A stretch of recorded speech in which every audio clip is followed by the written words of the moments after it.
আগামী জাতীয় সংসদ নির্বাচন সংখ্যানুপাতিক প্রতিনিধিত্ব অর্থাৎ পিআর পদ্ধতিতে নেওয়ার দাবিকে কেন্দ্র করে শুরু হয়েছে রাজনৈতিক তৎপরতা।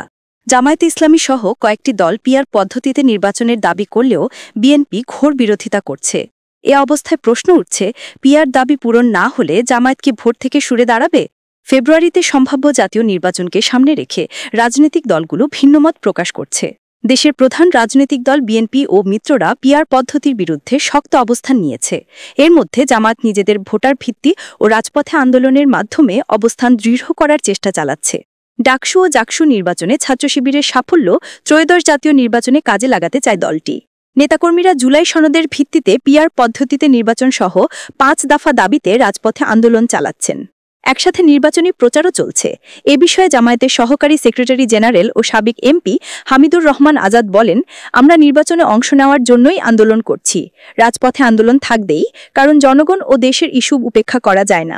জামায়াতের কেন্দ্রীয় নেতারা সরাসরি নির্বাচনী মাঠে সময় ব্যয় করছেন। তারা 300 আসনে সম্ভাব্য প্রার্থী ঘোষণা করেছে। প্রার্থীরা স্থানীয়ভাবে প্রচার, গণসংযোগ ও মতবিনিময় সভা করছেন। তরুণ ভোটারদের টার্গেট করে অনলাইন ক্যাম্পেইনও চলছে। বাংলাদেশ জামায়াতে ইসলামীর আরেক সহকারী সেক্রেটারি জেনারেল এহসানুল মাহমুদ জুবায়ের বলেন, নির্বাচনের সব প্রস্তুতি আমাদের আছে। আমরা সর্বোচ্চ চেষ্টা চালাচ্ছি। পরিস্থিতি অনুযায়ী সিদ্ধান্ত নেওয়া হবে। নির্বাচনের বয়কটের প্রশ্নই নেই। রাজনৈতিক বিশ্লেষক সাংবাদিক মাসুদ কামাল বলেন, রাজপথে আন্দোলন জামায়াতের নির্বাচনী কৌশলের অংশ। পিআর বিষয়ে জনমত তৈরি এবং ভোটের মাঠ প্রস্তুতির জন্য জামায়াতের এই পদক্ষেপ বলেই মনে হচ্ছে। জামায়াত আন্দোলন করলেও এই নির্বাচনে তারা অংশ নেবে। ভোটারদের কাছে যাওয়া এবং ভোটের মাঠ সাজানো এ কৌশলের অংশ। ফেসবুক, বুকলেট ও গণসংযোগের মাধ্যমে জনগণকে জামায়াত পিআর পদ্ধতির সঙ্গে পরিচিত করে তুলবে বলেও মনে করেন এ বিশ্লেষক।